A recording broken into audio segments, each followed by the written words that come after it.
John Wayne S. III is a masterful storyteller, producer, and director whose career spans over 2 captivating decades in entertainment. His narrative prowess intertwines film and music, leaving audiences spellbound. JW, welcome to the show. We're so happy to have you here. Thank you. I'm always humble when people allow me on their platform, so thank you. Absolutely.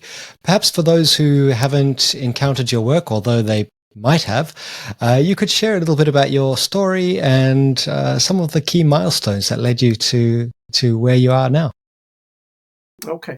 My name is John Wayne S. III. I am a filmmaker. I'm a father, a brother, a son, and a filmmaker, just doing my part in the universe. I try to take it one day at a time. I've been producing media for almost 2 decades, a variety of things from starting off in music videos to eventually television and then eventually doing feature films. Excellent. Let's start with filmmaking. So a lot of people dream about creating a film. It was one of my dreams, kind of got there in a roundabout way. What got you into filmmaking? What inspired you in the beginning? Well, I wasn't trying to be a filmmaker. I was a pre-med major. I was a biology major. I wanted to be a doctor. And what happened was the summer that I started to look to figure out what medical school I was going to go to, I got a telephone call from a woman who said I had left a voicemail on an answer machine, telling my age now, about working on an indie feature. And I said, I didn't leave a message. Like, yes, you did. We went back and forth. And at the time I was a manager at a self-parking garage, and I had just lost my job. And so it was for a second assistant director's position in the feature. It sounded real interesting. I mean, I've thought about those things in the past, and I was like, what could it hurt?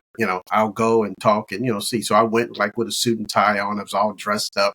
And about 5 minutes into the conversation, he realized I couldn't help him do nothing because I knew nothing about films. I knew nothing about film production or anything like that. So she called me back like a week later and said, I can't give you that job, but I have a production assistant's job in the art department if you're interested. The guy that I hired for that position, he was from Canada and he didn't have an American driver's license. Truth be told, mine was suspended at the time. So I should have said no, but like in all things, you say yes and you figure it out later.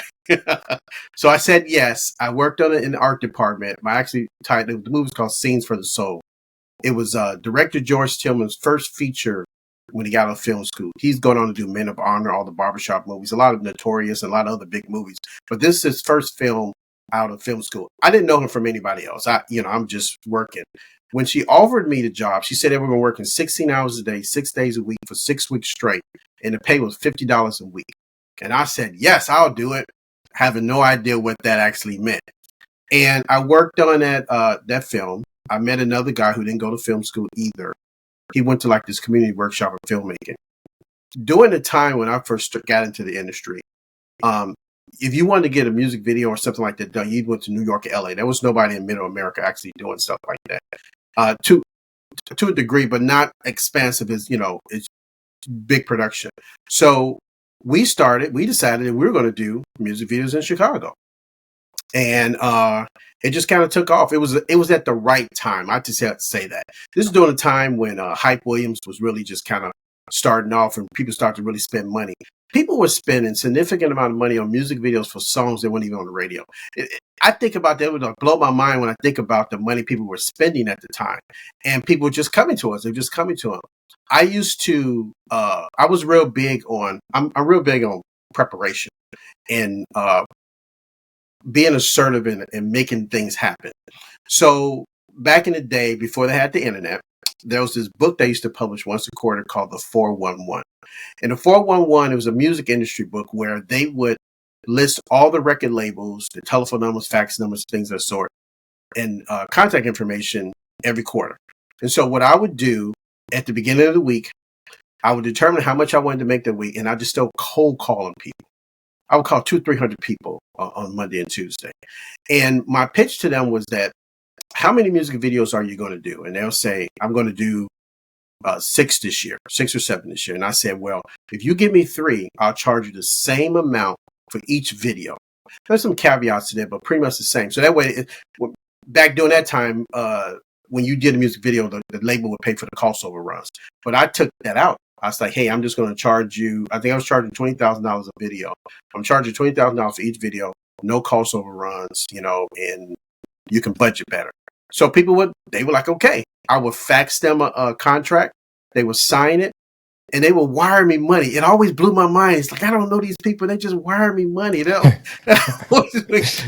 great. They would wire me money, just like, okay, and this was before the internet, so you couldn't really. I had to just kind of talk about myself. They can kind of do some research, kind of figure out how it was, but there was no just I'm gonna go to your website and figure it out.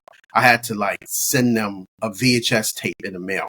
Have to wait for them to get it, look at it, and then respond back to me. So it was a bit of a process, but for the most part, especially people who are trying to, indie labels, medium-sized labels trying to budget, it was like a really good thing for them to do.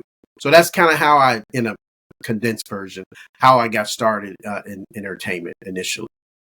And did you always have an interest in music? Because it kind of combines those two areas, music and film. Did you always have an interest in music, and what were some of your favorite music videos that you produced? So I've always was interested. I was a kid that when most kids want to go outside and play, I looked at television a lot. So I have a very vivid imagination. I can remember television shows. People are like, I don't remember that. So, oh yeah, there was this television show where this guy did this and that. I remember stuff because I spent a lot of time looking at television. I spent a lot of time reading. The lost art of reading, because we live in society now with kids. If you ask them what the distance from the sun to the moon, they just go Google it. They don't really retain. So I spent a lot of time reading information that I needed, but I also got all that extra information in my head. So at some point, you get to a situation where you got to use practical applications or understanding of what you have to do. And I kind of can remember that stuff. But when it comes to music, in my family, we listen to a lot of variety of different stuff. My mother used to be a big Barbra Streisand fan. I like Barbra Streisand as a filmmaker and also music. One of my favorite movies is Yentl. And it's my favorite movies because her use of music to the storyline is so powerful. I'm real big on people writing lyrics. It's kind of a lost art. A lot of times songwriters don't do that. Very few. Prince did it. James Taylor did it. Carly Simon. They would write words. I'm really big on words. And even when it comes to my filmmaking, I'm really big on words and the things people say and how they say it, because that impacts you. I just have a conversation the other day about sex scenes.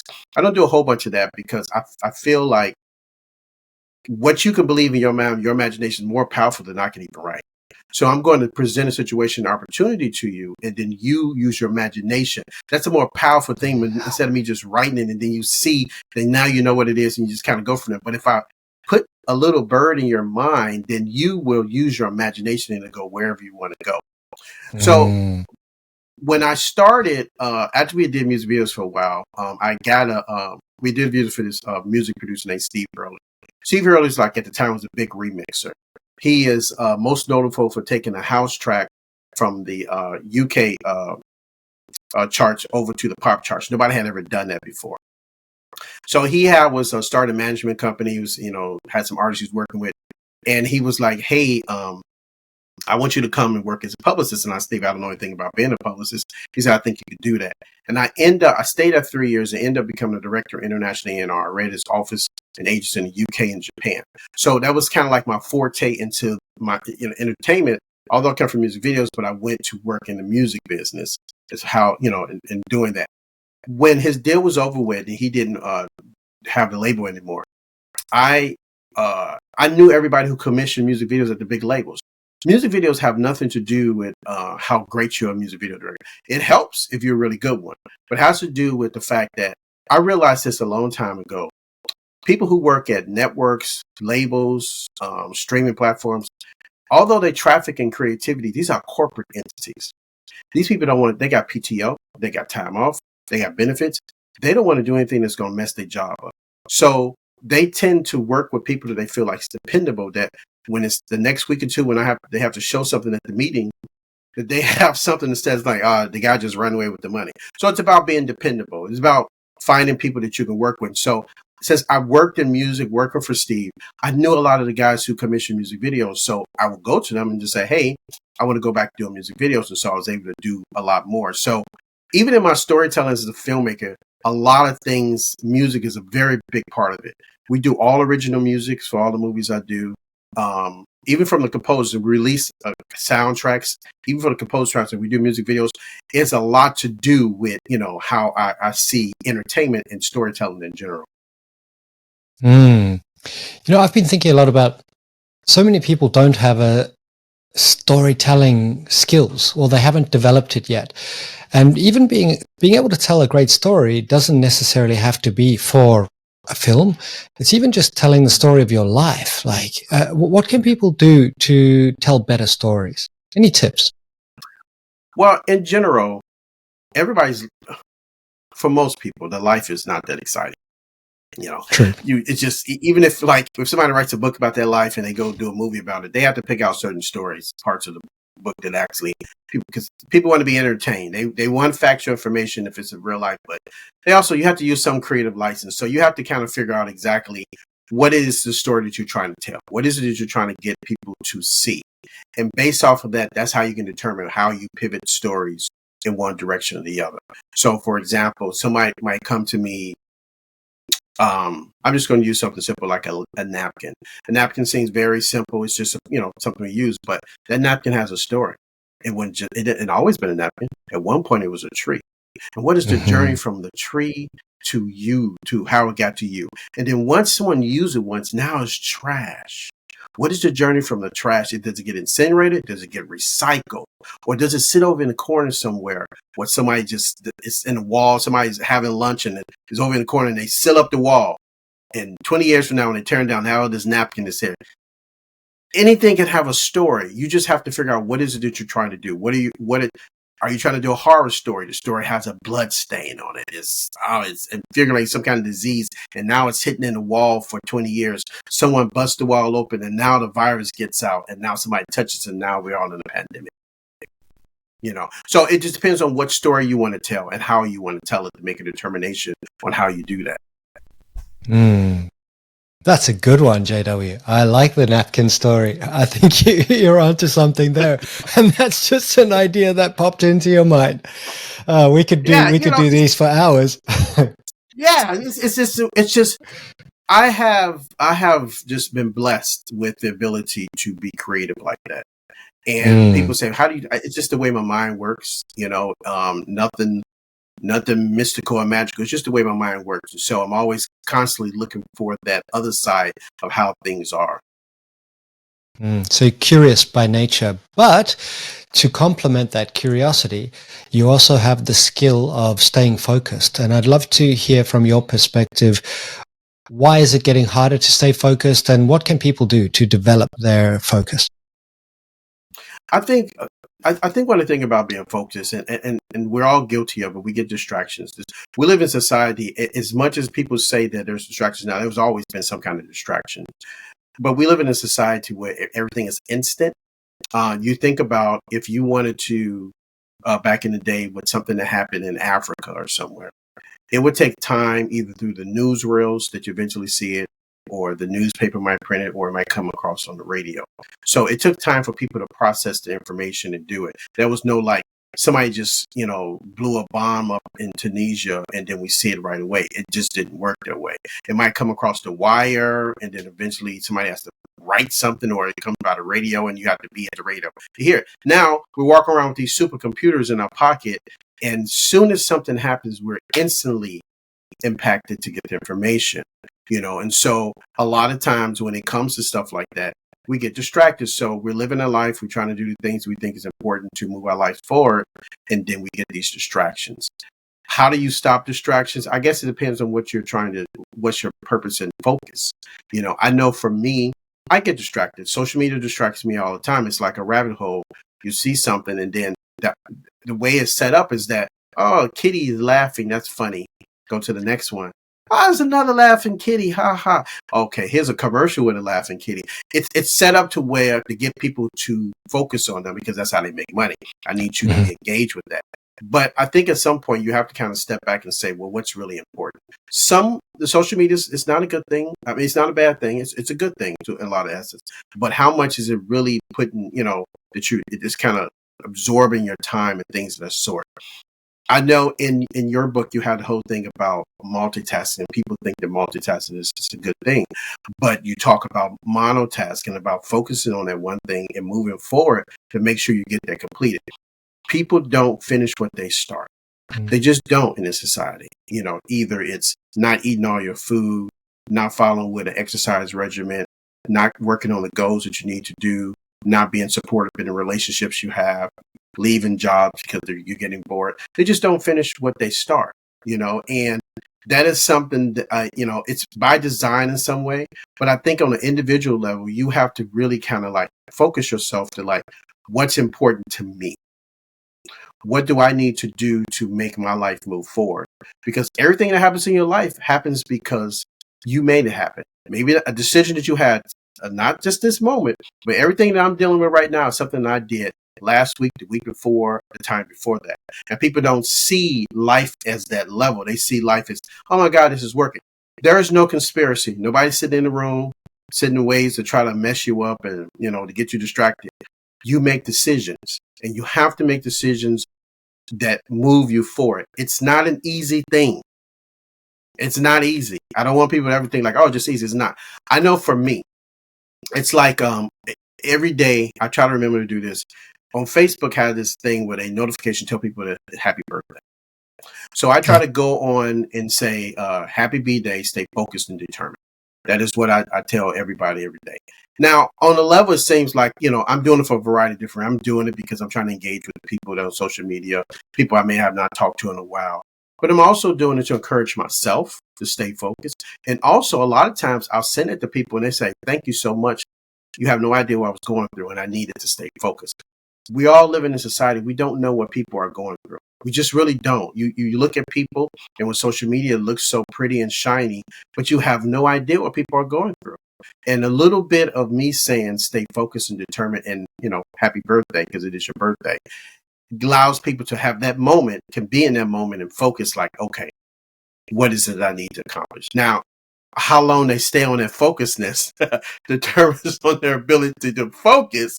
But for that moment, they can focus on that one thing and maybe accomplish something in their life. You talked about people experiencing adversity, challenges, and this, I think we shouldn't resist that. It's part of life's journey. There are going to be tough times. In many ways, it often gives life meaning to know that you actually made it through. I'm interested in your perspectives on rebounding after setbacks and challenge. I think it's like most things, it's almost a cliche. People learn more from their mistakes and failures than their successes. Yeah. You learn. I know for myself, I made tons of mistakes. As a filmmaker, as a businessman, as a father, as a husband, I've made lots of mistakes. And I tend to learn more about what the things I need to do to move forward. When I have a success, it's like, great, you put it in your pocket and you keep going on. But when I do something that does not turn out the way I think to do, or I may or may not made a wise decision, it allows me to reflect on what can I do to move forward. And a lot of times people get stuck in that. They don't know when they get into a bad situation, they get stuck to the point to where they don't know how to get, especially when it seems like multiple things are converging on them at once. And I used to tell my my daughters that the light company does not, in the cable company, they don't know anything about each other. So if you got something to do, they're not like conspiring. It's like, it's two separate things. So you have to separate things. They're not all conspiring against you, So if people spent more time being in the moment and processing things in the moment instead of worrying about what's going to happen next week, at this moment, you need to deal with this moment and survive in this moment. So what can I do to get out of this moment? And what can I do to prepare in the future to keep myself from being in this moment? Makes sense. And again, it goes back to that capacity to focus, to be here, right now, not allowing the mind to worry about the future or ruminate on the past. Like, just find something that you can focus on and then do that. Mm-hmm.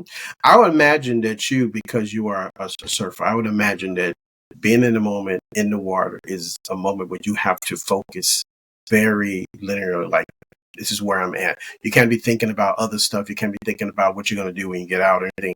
You're in that moment. And I would imagine, I think it's called a cone where you're in the water. that moment of singularity, connecting to nature, has to be a very focusing thing, has to be a very centering thing. Absolutely. I think surfing in many ways taught me to be present and develop that awareness and focus, because you're right. When you're paddling out, well, first and foremost, there's waves breaking towards you. So you have to get past that obstacle. And once you get out there, often there could be other surfers, or you're just looking out towards the horizon. Maybe some ripples are coming through, getting used to the environment, and the wave comes. Now you really have to be focused on paddle, paddle, paddle, try and catch it. That's the hard part. Then stand up and ride the wave. And depending on how many years you've done it for, well, either you're going to ride it gracefully, or maybe you're just overthinking it. I mean, I like to think of flow state. When you're completely in the zone, you've practiced this enough times that you've just got it, but it doesn't always go right. But that's okay. That's part of the experience. And yeah, I noticed for myself, if I'm thinking about that meeting tomorrow or what happened yesterday while I'm in the surf, that is a signal for me that I need to take a break. I'm overdoing it, and my mind is too busy. And then, the key is just to let go of all the distractions. Just try and be more present. Yeah, it taught me a lot. Yeah. What about for you? Do you have activities like that support your presence and focus? If I'm being honest, I don't have enough. I don't have enough of activities that do that. But one thing I do, I've realized this a couple of years ago, probably during the pandemic, that I can't direct everything. And so what I started to do was find young guys who had either done lots of music videos or commercials, and they didn't understand the business of filmmaking, and they wanted to do a feature. So I started to look for people like that, because I realized I can't direct everything, because directing is a very emotional centered activity. I have to be present in the story at the moment, and I have to be present with the actor to get them motivation, to get them what I need to do. And the only way I can do this, I can't have any distractions, because if I'm worrying about producing and we need to do this and they need to get this equipment, then there's no way for me to really focus on the moment. And so when I started doing that and realized that I want to produce more, I started to look for other people and projects that needed just that insight to do it. And so that frees me to be so engaging, because I can produce a whole bunch of stuff at one time, tons of stuff at one time, because I don't have to be emotionally connected that way. It's just really about numbers, the storyline, and the business of it. Not so much about why is this character doing this, or how can I convince this person to, have this scene where it's emotional, where they have to cry. What do I have to tell them? Or what do I need to look in their story about them to get them to a certain point? I can figure out a way to emotionally, because I can figure out a way for me emotionally to get to somewhere, but trying to find, because I know all my stories. I know all the triggers. I know all my things. But trying to find that for someone else, that's a hard thing, because I don't know all those things. Although I spend a lot of time talking to them and trying to find that background, no one's ever going to tell you everything. So you have to try to find, and things they say, and trying to find those stories, those moments that might push them to have an emotional response. And it's not always a bad emotion, but sometimes it's just being happy. How do I find that moment in your life where you're just so happy?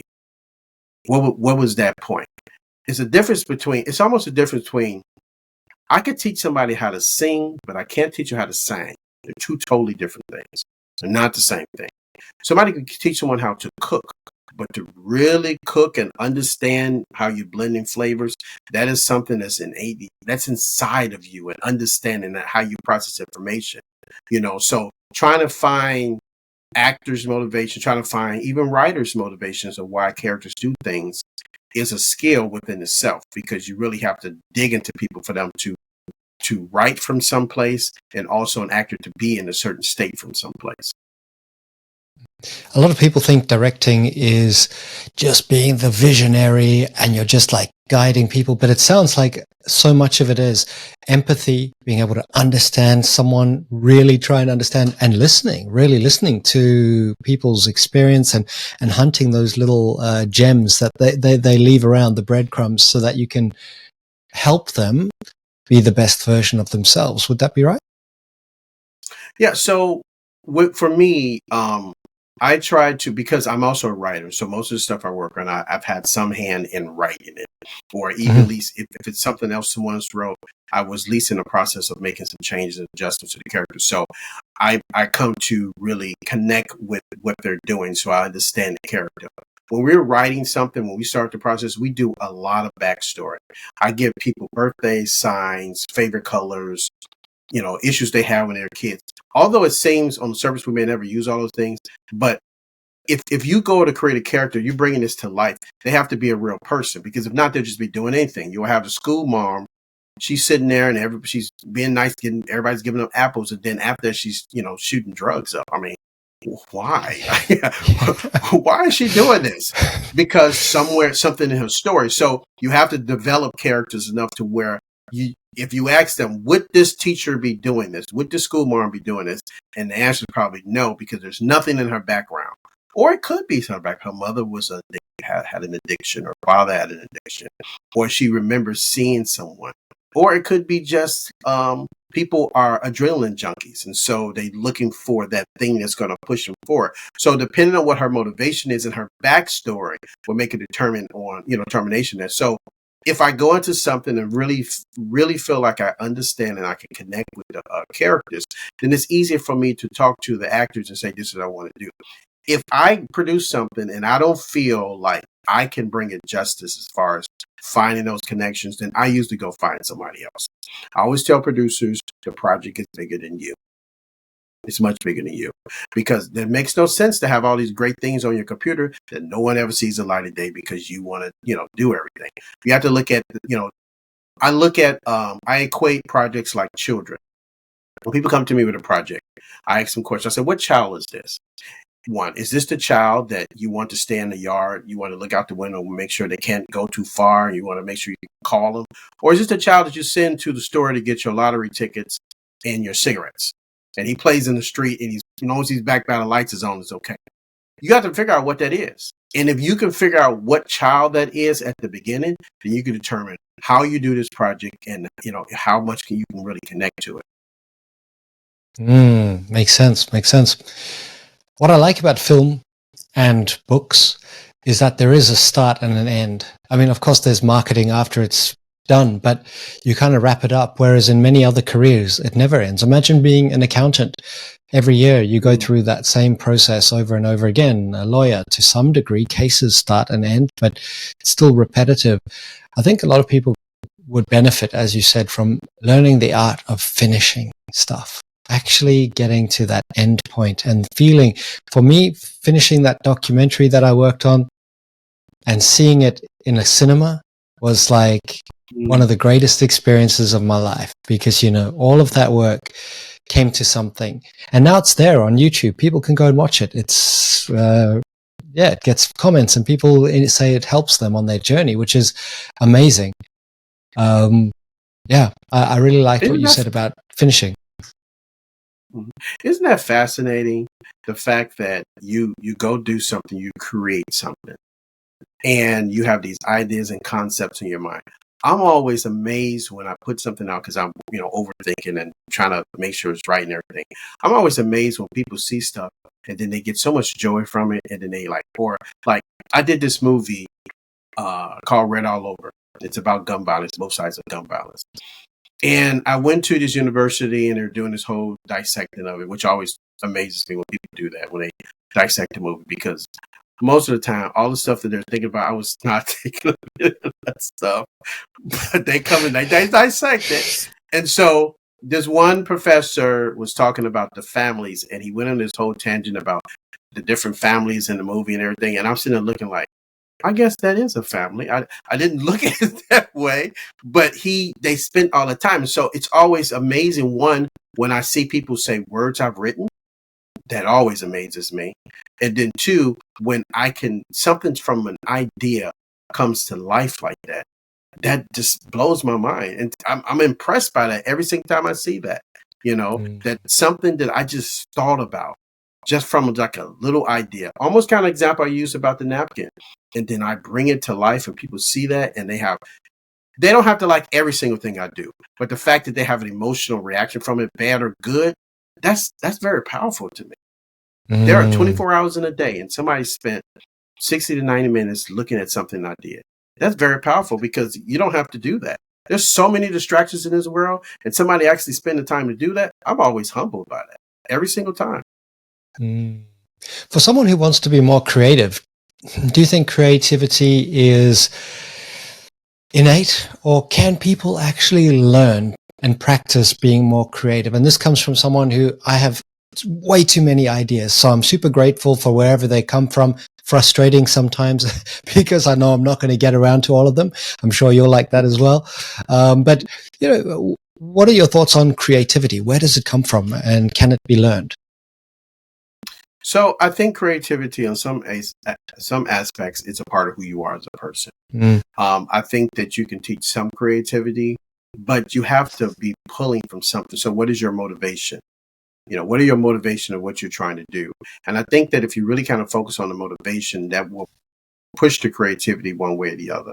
If your motivation in this business, if your motivation initially is that you just want to make a whole bunch of money, this is probably not the business that you want to be in, because it doesn't really work that way. It takes a lot of time to get to that particular point. But if your motivation is that you want to bring things and you want to birth things into the universe, and you want to see things grow, and you get the satisfaction from that, if you do what you're supposed to and you do what's inside of you, the money will come. I guarantee you. That's what anybody does. If you focus on that, the money will come. If that's one, because as much as I want to shoot films and everything, I still have to pay bills every day. So I have to, as a business person, I have to focus on the things that's going to propel and move me forward. When I was younger, when I didn't have a family or anything like that, I would just do pretty much anything. Somebody, oh yeah, let's do it. Let's just do it. You just do it. I try to be more cautious about putting my creativity out into the universe. Because for me, being a creative, when somebody comes to me with an idea, even if we just have a conversation about it and we end the conversation, it's still running in my mind. It's still creating in my mind. So I have to be like, okay, we have to set some time just for your idea, because if not, I'm gonna work it out. I'm gonna work it out. Even if we never do it, I already worked it out. And so I try to be really selective about my creativity, because that's hard. If somebody who is not really creative, people are more creative than they actually think they are. If you have an idea, that's something that you want to do, and you go find some other like-minded people who could bring some things to it, when you talk to those people, the idea will expand. You have to incorporate other people. I can't do movies by myself. I can't do television by myself. I can't do it. I need other people to participate. I need other people to do that. So I think that if somebody feels like I'm not really creative like that, you're probably more creative than you think. But if you go and talk to some other people who kind of see the vision, what you're saying, they'll say things to spur your creativity. You'll have experiences in that moment of creativity that you didn't have before. People, if they feel like they're on the island and isolate themselves, you're only going to be privy to the things that's on the island. You have to expand it. So if you want to do things, you have to expand. I had this one guy, this writer, come to me some years ago, and he had this really great idea and concept for a movie. And I told him, okay, I said I knew a distributor and a network that would, be interested in it, that would do it. He didn't want them to change stuff. He wanted to kind of keep a lot of control. And I told him, I said, I understand what you're doing, but you have to be able to relinquish some of that so you can expand your creativity. Because if not, then it's going to get stuck in your computer. And that's where it is at this particular day. That idea is still in the computer somewhere because he wasn't able to do it. So I'm not saying you should just give all your ideas out, but you should find people that you trust and have a discussion and see if you can expand the creativity, because you're probably more creative than you think you are. You think about how many people who decided, let's just say on Monday, 15 people decided that they want to start a podcast. By Tuesday, half of those people have changed their mind because they didn't want to do the work. By Wednesday, another half of them, because of life or whatever. By Thursday, there's two people who've decided to do it. And this business is not about how great you are. It's to the person who endures to the end. So that you got that one person who does stuff all the time. So why do they keep using that person? Because he's consistent and he shows up. May not be the most creative person, but consistency and showing up will always win in the end. And eventually, even if he's not that creative, he'll learn, he'll pick up other people, and they'll foster that because they're all kind of on the same path. But I know some very creative people. The more creative people are, the more demons and things they have. It's just, I don't know why that correlates that. So they could be the most creative, musical, writing and things of that sort, but they have so many things that kind of forcing them so many ways that they can't focus. But then I know guys, I know women who are good. They decent, and they don't have those things, and they're very successful. And people are like, why are they so successful? I don't like this. Because they endure. They're focused and they're determined, and they have that path in front of them, and that's the direction they go into.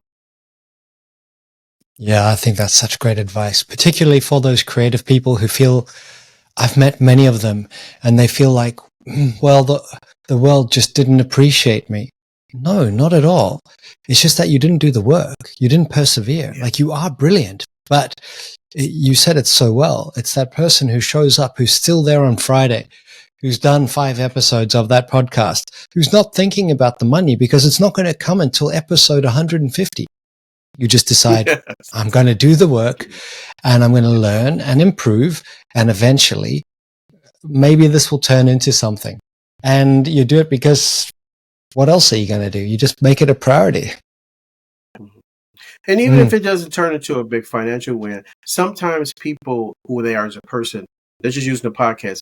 They need to have self-expression. They want to talk and they want to have that conversation and just debate things. Once you put out to the universe, anybody can see it. And you never know the person who sees that one thing that has some insight that gives them motivation and activate. I had this interview a couple of years ago, and the interviewer asked me, why am I a filmmaker? And for the most time, I have like a canned response of how I want to do that. But this day, the universe put something else on mine. And I said, I want to live forever. I want to live forever through my work. I want to live forever through the things that I do. I obviously do my family and kids and everything. But I want 100, 200 years from now, whatever media is in, that somebody looks at my stuff and have an emotional response to it. And they look at it. You have a slice of moment what my mind is thinking. And I'll live forever. You know, I look at black and white movies all the time for insight, how they move cameras, how they tell stories and things of that sort. And those people are long gone. But at that moment, when I'm looking at it, they're alive, they're vital, they are talking to me in so many different ways of more than they even realized, you know. And so I look to do things that propel my career, but also for me to be able to feel like I'm giving back to the universe. I'm interested in what you think about living life outside of your career. Well, you know, there's a cliche, you work hard, you play harder, you know, and so it is important. It is important to have those disconnections from work. You need to really have the ability to disconnect so you can recharge. You can be more creative because people get burned out. I get burnt out sometimes. But if I know that I have a vacation that's coming in a couple of weeks or a month or so, it gives me something to work toward. It's like, okay, let me stay focused because in a couple of weeks I'm gonna do that. Or if they're like a great series, I'm a big Doctor Who fan. I'm a big Whovian. I don't know if you know what Doctor Who is. A big like science fiction series. I do. Yes. Okay. So I've been watching it since I was like 7 years old. You know, I'm a Tom Baker fan. Nothing to the other ones, but I'm a Tom Baker fan because that's when I began to really get into it. I liked the series initially as a child because it's a very cerebral series during that time. Now, they've kind of made it more to each episode kind of stand alone because of the audience. But I loved about it, even though the costumes and stuff were very campy and they were, it's funny, just, but it allowed me for that moment to escape into Gallifrey, escape to the TARDIS, escape to those particular moments where I didn't have to think about it else. I can use my imagination to go that way. And so I still do it now. There's certain series and things I look at when I look at television because I do like a lot of television. I don't get a chance to look at it as much, but there's certain series I kind of jump into. Right now, I'm looking at The Man Who Fell from Earth. I know it's been out a long time ago, but I never got a chance to see it. So I'm looking at that now. So that allows me to do a couple different things. It allows me to escape from work, but it also allows me to kind of push my creativity in ways that I didn't think is possible. Because once again, I am talking to those directors, producers, and writers at that moment when I'm looking at their stuff. Unknowingly, they're talking back to me, and I'm saying, story development. I remember there was a show called on cable called Big Love. I don't know if you're familiar with it.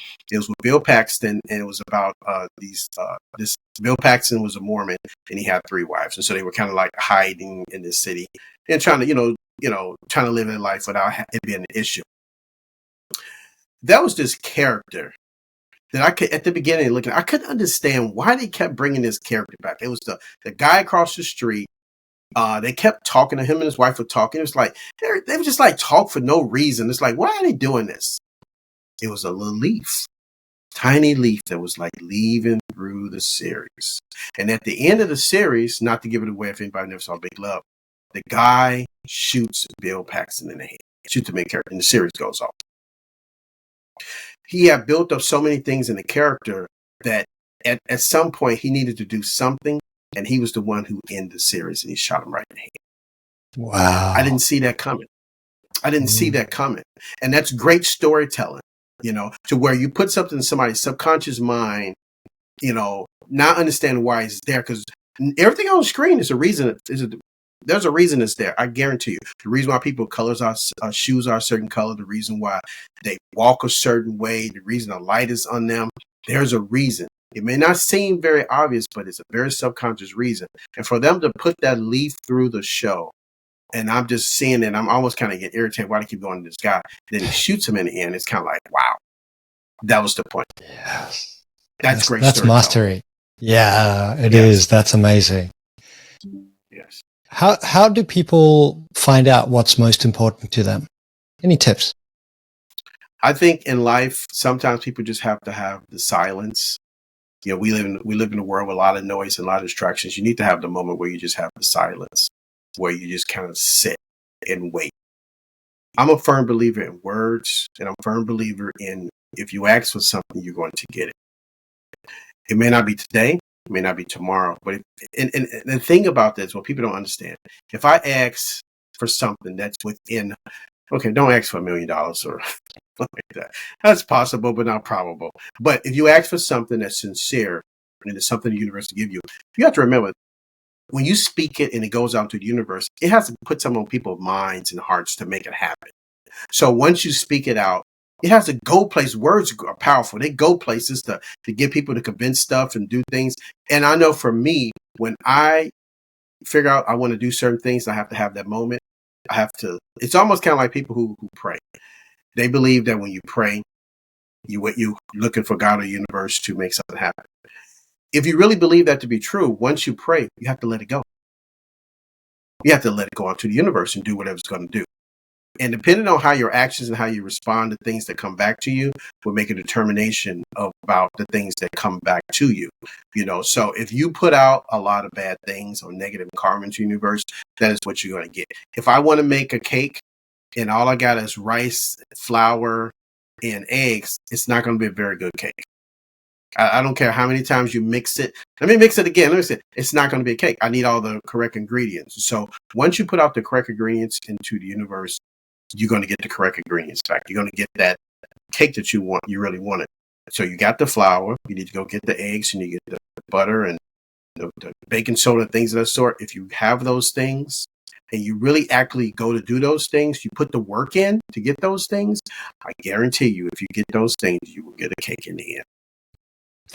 Any advice for aspiring young filmmakers, whether they be wanting to make a real full-length film, maybe a YouTube video, maybe even TikTok? I'm not so sure about that, but any that distracts us from, I think TikTok can be a little bit of a fragmenter of attention. But anyway, any words of advice for aspiring young creative people? I think that this should even. It's like for writers. Writers should basically write every day. You don't have to write a dissertation every single time, but you need to write some things every day. Filmmakers need to be filming stuff. So that goes back to the whole idea of finding other like-minded people. If you don't know how to use a camera or you don't like to set lights, I guarantee you, there is somebody somewhere who knows how to do lights and they're just looking for an opportunity to do something. And it's not about money. They just want to participate. They want to be part of something bigger. Humans want to be part of something bigger. That's why religion and commercials work. That's the reason why McDonald's makes so much money, because they're marketing and they're convinced you that when you think about a hamburger, because as much people like McDonald's, it is not the best hamburgers in the world. I guarantee it's just not. There's some hamburgers better. But for some reason, when you want something, people go to McDonald's. Why is that? Why is that? They've convinced you that this is what you need to do. So you need to be able to work on what you're doing constantly.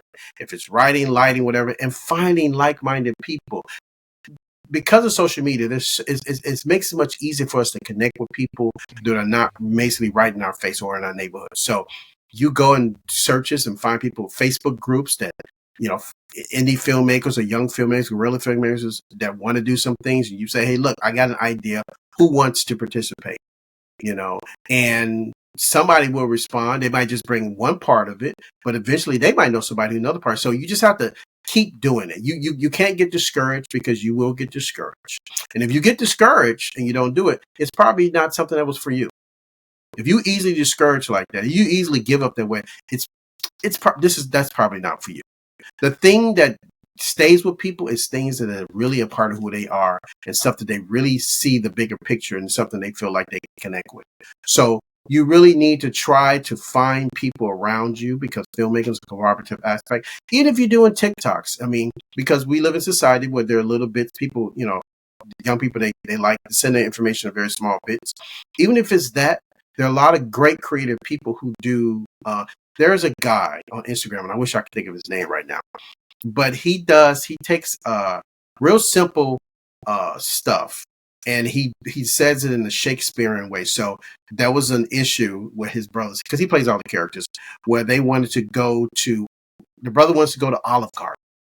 So they had to convince their mother to take them to Olive Garden and integrate their father and the grandmother into it. And they do it as if they're Othello, as they're Shakespeare. That is very creative.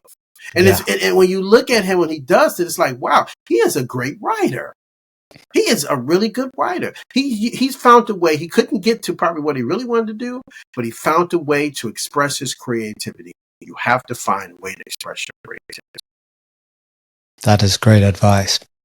How can people connect with you to find out more and follow your work? Well, I'm pretty easy. All my social media is John Wayne SIII.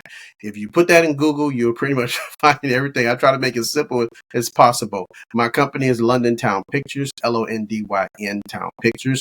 If you put it in, I'm a very Googleable person. You can pretty much find most things about you. I've constantly have things. I have a movie that's coming out March the 12th, which is called Ebony Hustle Ballistic Production.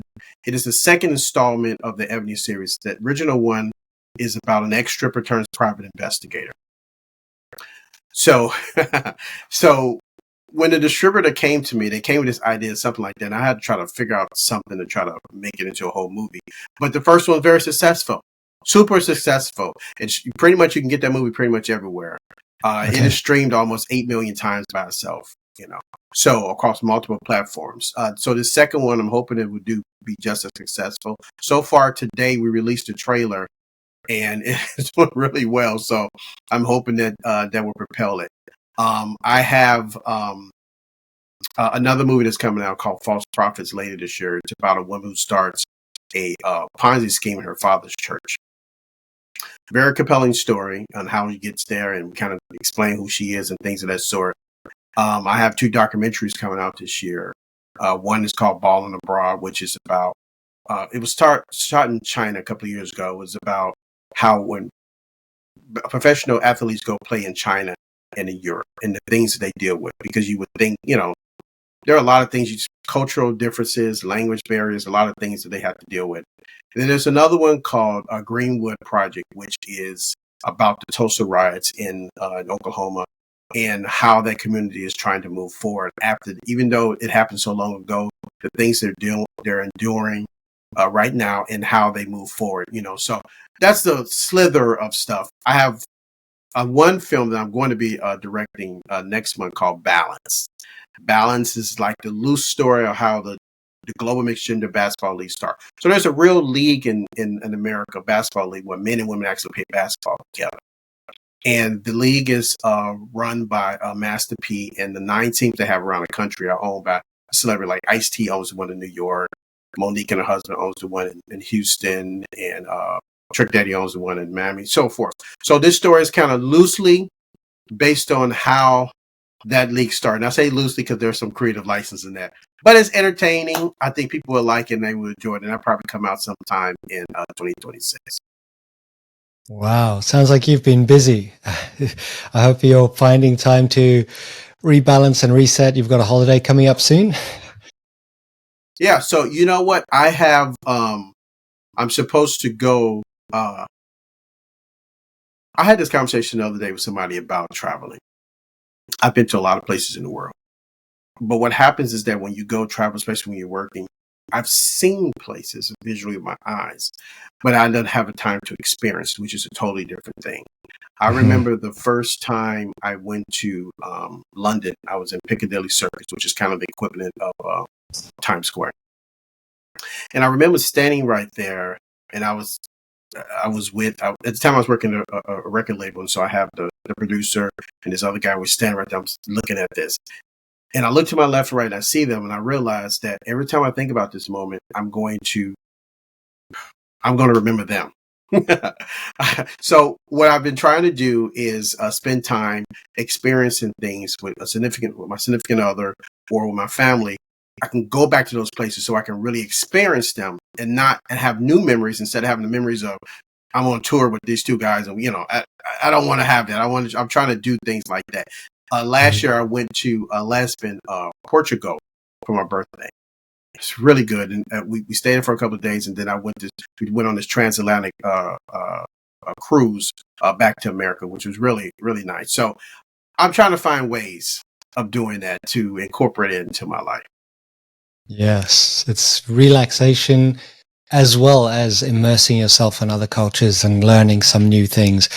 I love it. I love it. Travel's been such a big part of my life, and it makes you realize that there's, wherever you go, people are mostly the same. Most people, wherever you go in the world, would like to invite you for dinner and have a deep conversation. And it really makes you realize there's not that much us and them in the world, which, there's a lot of polarization out there. And I feel like people are so much more similar than they are different. Yes. I did this podcast a couple of weeks ago. This guy was from Thailand. And before we got on, we're talking and he's telling me about his kids and going out to get something to eat and just all these different things. Most people, just like you said, are just trying to find ways to survive in this universe. They're trying to make way for their family, just stuff that we don't think. I know here in America, we're very, and I'm sure just governments do this. They're focused that their government is the center of the universe. And so everything is kind of like in America, we think everything is the center of the universe, but we're really not. We're a very small country, especially by numbers, smaller than a lot of places. And so when I talk to people from different worlds, when I go different places, I realize, just like you said, people are all trying to really do the same thing. They're all trying to survive and they're all trying to make their contribution to the universe. And I think if people realize that we're more alike than we are different, then I think that we have more things that we can do to solve basic problems like homelessness or good, clean drinking water, things of that sort. But if we all think that we're all kind of different and on different paths, then we'll never make that connection. But we're really all the same. We're all the same. I'm sure sometime that you had at least 2 meals, and you got in your bed, you talk to your family and friends. I did the same thing. So we're pretty much the same. Absolutely. 100%. Thank you so much for your time. It's been a real pleasure chatting about so many different topics. Any final thoughts before we sign off? As always, I tell people they should stay focused and determined. I know it sounds very cliche, but if we use a little bit in our life every single day, then I think that we stay focused on the things that are important and determined to do changes in ourselves, in the world around us, we be in such a better place. JW, thank you so much. I really appreciate your time and for sharing your wisdom with us. Good luck with all of the forthcoming projects. I will be following them for sure. Thank you so much for having me on your platform. Stay focused. My pleasure. Thank you everyone for joining, and we'll see you in the next episode. Click the links in the show notes to follow JW's work.